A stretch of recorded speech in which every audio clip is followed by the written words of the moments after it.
What's going on, everybody? Alex here, Nickens Lawn and Landscape, and you're watching another episode of Nickens Lawn and Landscape. And today we are going to talk about our landscaping setup. And my niece here, she wanted to be in the video and she wanted to say hi, and she wants to tell you who you're watching. Alex. Nickens. And what company?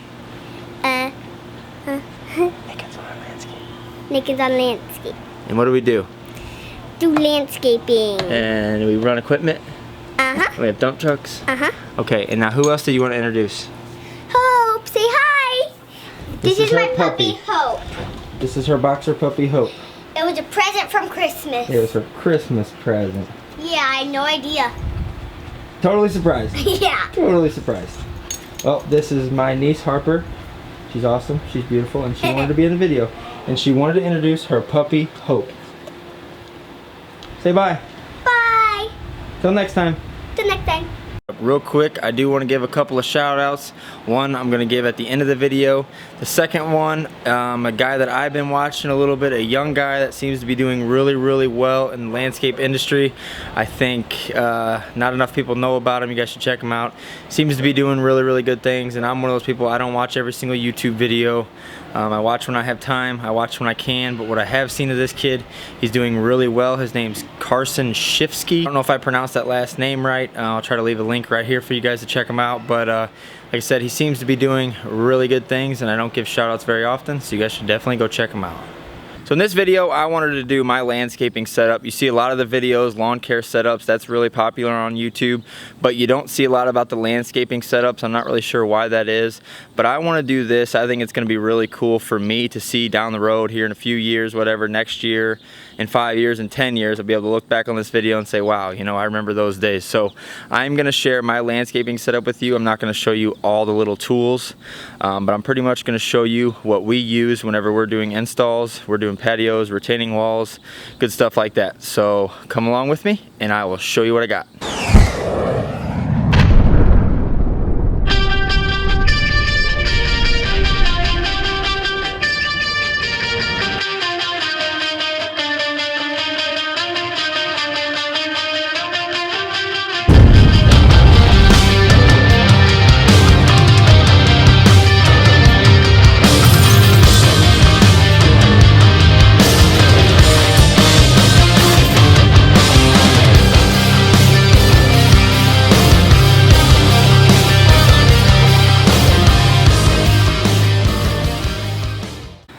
I'm going to start with the trucks. Those are the most valuable, I would say. It's kind of hard to get anywhere when you don't have a truck. So let's check these babies out. So we're mainly looking at these two dump trucks here. You guys know about the box truck as our mowing truck, or more of our maintenance truck, so that really doesn't have anything to do with our landscape setup. This one here, the GMC, is a 2007. This is a four-wheel drive on the floor cabin chassis truck. So it came out of the factory with no bed on it, for those of you that don't know what cabin chassis means. And it's got a different frame and all that than a regular 3500. So this one was meant to have a flat bed, a dump bed, a utility bed, a service bed, something like that. Or a bucket truck, you know, something along those lines. But it is four-wheel drive, like I said. It's got just a standard interior. We haven't really done too much on this truck, so I guess now this is going to kind of be the intro to this. But we put this tunnel box on here. Again, for those of you guys that don't know what a tunnel box is, check this thing out. So it's got four doors basically. It's got one down here, and it's got the one I just opened, and this goes all the way through. I don't know if there's any in here now or not. We keep some shovels and rakes in here usually. Nothing important, just kind of the stuff that you need every day. But this box is huge. It's nice to have. It's got a lot more space than any other box you can put on a dump truck, really. The underbody boxes, this has got the space of like 10 of those. So that is really nice. And then this dump bed, this is the bed that came off of our gas truck that we totaled. If you guys have been following us for a while, you've seen a lot about that truck. It's gone now, but this is the same bed. So that was super nice. It's got the fold down sides. It's got the coal chute that we had customized by Wolf Fab on here. So This, we absolutely love this bed. Did not want to get rid of it, so when we totaled that truck, we knew what we were going to do is find a truck that we could put the bed on. Still does need some work. We're still rocking the dual mud flaps. That needs to be addressed, but truck is running, going, everything's good. And this was custom made to put on here. That was just out of some sheet steel, and then had all had all the holes blown in it, lights put in it, all that good jazz. That thing is super thick. I don't think you'll be able to tell right here. Oh yeah, you can kind of tell. Not messing around with that thing. I don't think that thing is getting bent. But yeah, that's pretty much that truck. It's got the tarp system on it too. It's pretty much the ultimate landscape truck. I mean, like I said, 4-wheel drive on the floor. It's manual locks, manual windows. Thing's a beast. Got the Duramax with the Allison. It's an 07, so it's got the, which one is that? The LMM, I think, Duramax. And then this guy right here, you've seen a lot of this one as well. Bought this truck last summer with a flatbed on it, and bought another truck that had this dump bed, and did some swapping around, and here we are. Still needs to be painted, but again, this one is running, going, everything's good on it. We had the coal chute put on this one. Had a lot of issues with this truck, to be honest with you. Still got some rock in there. Had a lot of issues with this truck, a lot of electrical stuff going on, but it is what it is. This is an 05, also cab and chassis truck. It's got the extended cab. This one's a little more loaded. This one's got 4-wheel drive as well, but it's got power locks, power windows, some stuff like that. I think it had a keyless entry. I don't have the keyless entry, but I think it had one. Like I said, this is an 05, so an LLY Duramax automatic transmission.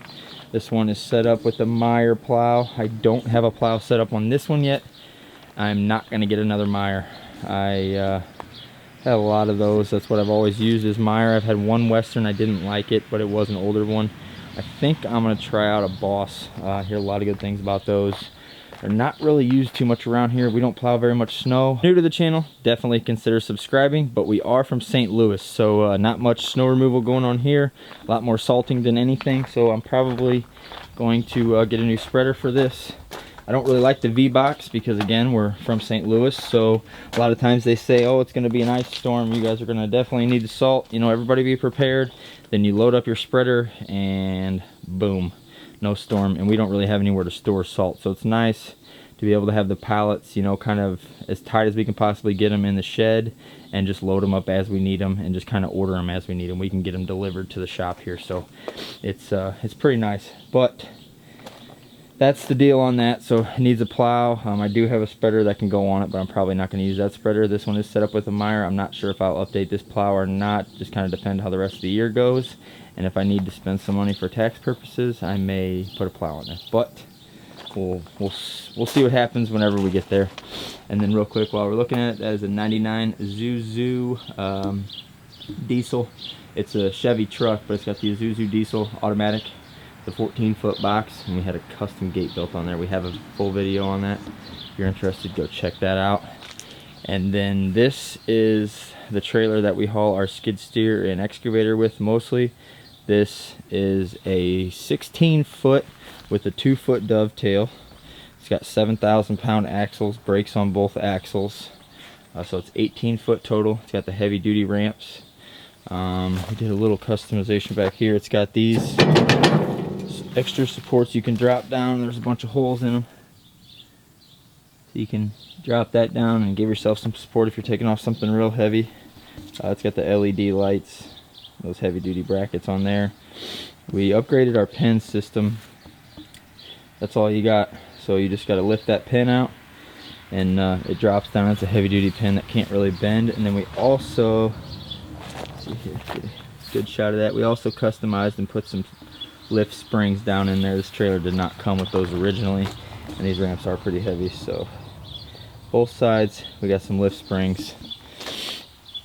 And that's pretty much it for this one. We did a little bit of customization in the front, nothing crazy. This brand of this trailer is Maclander, M-A-C Lander. Never heard of it until I bought this trailer, but it is very well built.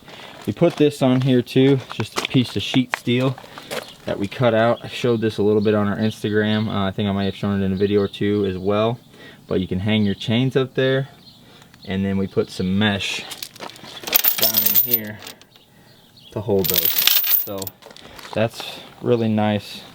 Makes it super convenient to get your chains in and out and just always have them there. So that works out real well. But yeah, we love this trailer. We also put that spare mount up there. It's kind of a weird spot, but we load stuff every which way on this thing. Some stuff we have one way to get it on, and it's however the heck we can get it up there. So just is what it is, and we wanted that out of the way, so that's where we put her.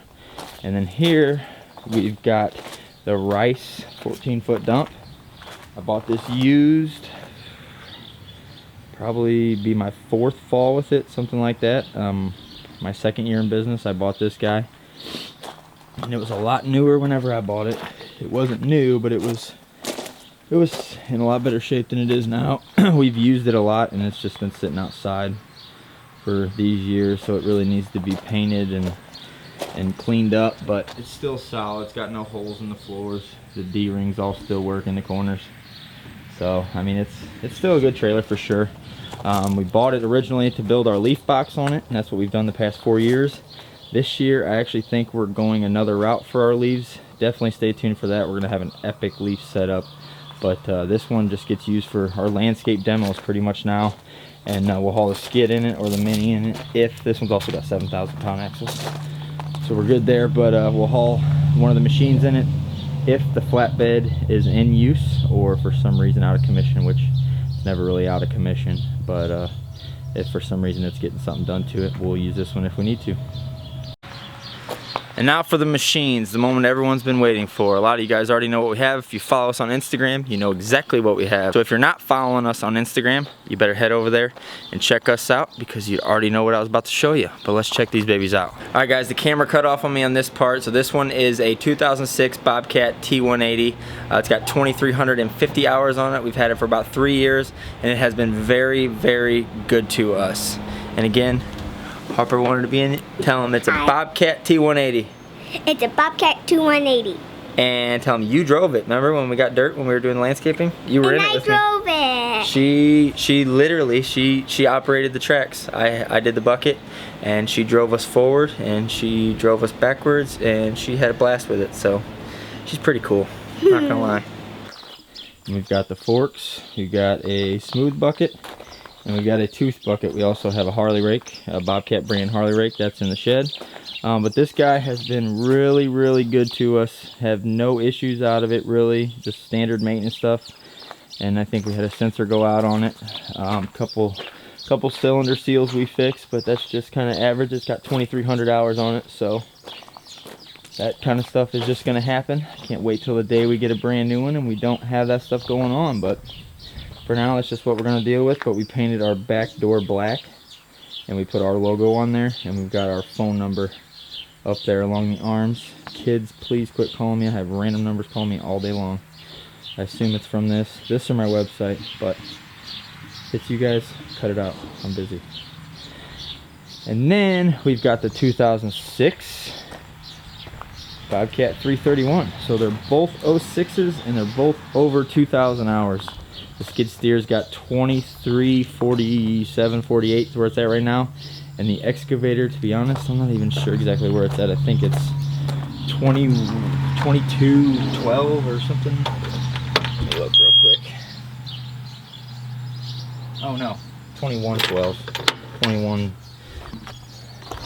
2,112 hours. So like I said, they're both over 2,000 hours, but they're both good machines. I mean, this kind of stuff, if you guys know construction, you know that excavator or skid steer that's taken care of can go well over 5,000 hours. So these guys are, some would call them pups. I mean, I want to get brand new. Like I said, I would love to have new, so I don't have to spend the time working on them and the energy working on them. I would much rather spend that time and energy out getting jobs, out bidding jobs, out trying to get more jobs. But it is what it is. I'm just happy to finally be at this step. Like I said, this is my those of you guys that know me, you know this is my 6th year in business, and we just bought that Mini last year. We bought that in I think it was September or October, and then this guy 3 years ago, I think it was, something along those lines, and that was a more of a spring purchase. That was a big purchase for me. That was, I think, yeah, to this day, that skid steer is the most expensive thing I've ever paid for my business. The excavator is the second most expensive thing, and then the 07 is the third most expensive thing. And really, if you would figure in what that truck's worth with the bed and everything, it costs more than these guys. But the way I did it, since I had that other truck that was totaled, I bought back from insurance and I put that bed on it, it did not cost me that much. But I'm just really happy to be at this point. If you know me, if you've been following my story, following me since I've been on social media, you know that I started with nothing. I started with a push mower in the back of my S10. That was my mom's Craftsman push mower. And the S10 I paid $1,000 for. I bought it from my uncle. I had an electric weed eater and I had no blower. I had a broom. So that's what I started with, guys. I didn't really have any knowledge in this business. I started doing that whenever I was working for a landscape company. So I learned a lot of the hardscape stuff whenever I was working for that company, but I didn't have anything on my own. I was working hard out there, 12, 13 hours every day, making 12 bucks an hour, and that's how I got my big start in this industry. So to get to this point where I have these dump trucks, these trailers, skid steer, the excavator, and a big thing for me, guys, everything's paid for. I've never bought anything other than my house that was not paid for in cash. Kind of my philosophy is, if you can't afford it, you don't need it. You can rent all this stuff. You can't rent a dump truck, but that's just gonna take time. But I think if you're shooting to get in landscaping, that needs to be kind of your first thing you need to purchase. Like I said, you can rent everything else, but save and rent. And as you rent and as you're saving, this is gonna take time, okay? You're gonna be thinking, what do I rent a lot? Or what would really help me out? You know, it gives you time to think. When you jump the gun and when you go just buy stuff because you need it for this job, a lot of times it's gonna come back and bite you in the butt. But when you take your time, you rent something, okay? Wait, you know, if you're renting something 7, 8 times within a 2-month, 3-month span, go buy it. You're wasting your time renting it. But if you rent something once or twice a year, it's not worth owning. It's not worth storing. It's not worth changing the oil on it. It's not worth having to look at every time you go into your shop, knowing that you paid 3 or 4 or 5, 10, 20 grand for something that you're not using. It's a waste. So definitely, I think, take your time. But for me, that's something I really do take pride in. I have paid cash for all of it. Everything I've ever bought, other than, like I said, other than my house and my property, which is 3.5 acres and an old farmhouse. I didn't overpay. I bought a fixer-upper, you know, and not everyone wants to do that. I get it, but just be smart with your money. Don't blow your money. It's taken me 6 years to get this stuff. 6 years, okay? But it's worth it. It was worth every minute, and I use everything that I have. I don't buy stuff that I don't need. You know, I buy stuff that I need, that I know I'm gonna use, and that I know is gonna make me money, and that's what it comes down to, guys. I grow with my business. I'm growing, you know, I'm learning as I'm growing into it. I'm not trying to just jump the gun and just jump to the top. For me, it's been a time thing. I've really taken my time to get where I'm at, and I love it. I think it's awesome. But enough with this rant. Let me show you some of the small stuff we're working with. These two right here, not the fan, but this Milwaukee radio and this plate compactor that I paid $600 for, I think is what it came out to be. Fires up every time, works like a champ. Got a Honda engine. It's a whacker. But those two guys, we cannot do what we do without them. The compactor, obviously, for all your hardscapes, you got to have it. And then the radio, who wants to work without music? What else we got going on over here? The rigid box, that thing, we don't really take as much as we should, but that's nice. We put all of our dead blows, which all that stuff's sitting right there. All that kind of stuff goes in there, and that's kind of our catch-all for all of our chisels, hammers, pencils, and all that little stuff. Here's another plug to Milwaukee real quick. Even though I'm mad at them, my impact went out. This is the grease gun. Gotta have this thing. You're not hand pumping all those, and if you do, God bless you.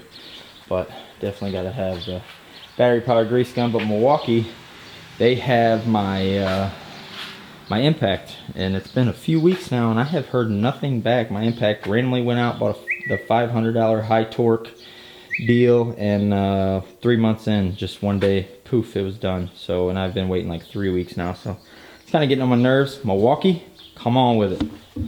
We bought this guy, which I haven't used yet, but that is a gas powered. It's got the 14-inch blade, so that's a big dog, but that'll be nice. Right now we use the steel concrete saw a lot, which is nice, and then we also borrow my buddy's tile saw for the bricks, so this will definitely be nice, but like I said, we haven't got that out on the job yet. There's those salt spreaders I was talking about. There's 3 of them there. Those are Meyer salt spreaders. I think the most I paid for one of them was $600, and those things just make you so much money. It's not even funny. I do need to put vibrators on them if I end up keeping them, but simple, cheap, easy salt spreaders. Easy way to do simple lots, and it's actually better than a big spreader. You throw a couple bags in at a time and run with it. Much easier to control your product whenever you have a small spreader like this. When you're using bags versus bulk, at least in my experience, I run both, and it's way easier to control your product whenever you have a small spreader like this with bags. Here's that Harley rake I was talking about. I just bought this guy. It's a 2014. It was in their rental fleet. I think it's 72 inch. Yeah, I know it's a 72 inch. It's got the manual angle. It went out on rent like 14 times, I think is what he said, so pretty much brand new. Definitely needs a bath, but that thing is awesome. We do quite a bit of sod in the spring and in the fall, so that thing is definitely a money maker and a huge, huge time saver. And I was gonna show you our favorite tool, or our most time-saving tool, I'll call it, is the laser level or the transit. Those of you guys that have those, it's called different things. Everyone calls it something different. We call it a laser. But basically it is a unit that will tell you your grade. So when you're digging out for a patio, you can figure out exactly where you need to be. You use your laser, your transit, and it tells you exactly where you need to be. Those can be rented at a lot of places. So if you're doing any kind of patio project or any kind of grade project where you need to make sure that your grade is correct, you need a laser level. I have a Spectra LL300, I think is the model. Don't quote me on that. I've only looked at it. I've only looked at the different models one time, and that was whenever I purchased mine.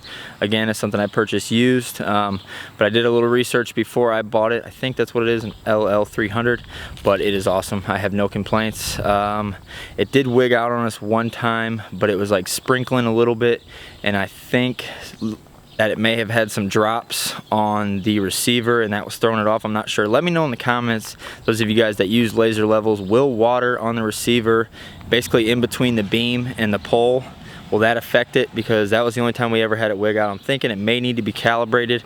I don't know, but we've used it like 3 or 4 times since then and it hasn't done anything. It's been great, so I'm not really sure on that, but again, that is one of our favorite tools, the laser level. Super, super big time saver. All right, Chris, how did I do? One of my buddies watches my videos. He has nothing to do with landscaping.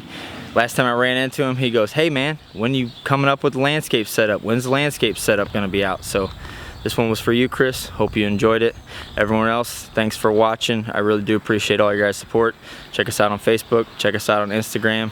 Give us some love here on YouTube. Comment on this video and let me know what you thought. I'll see you in the next one.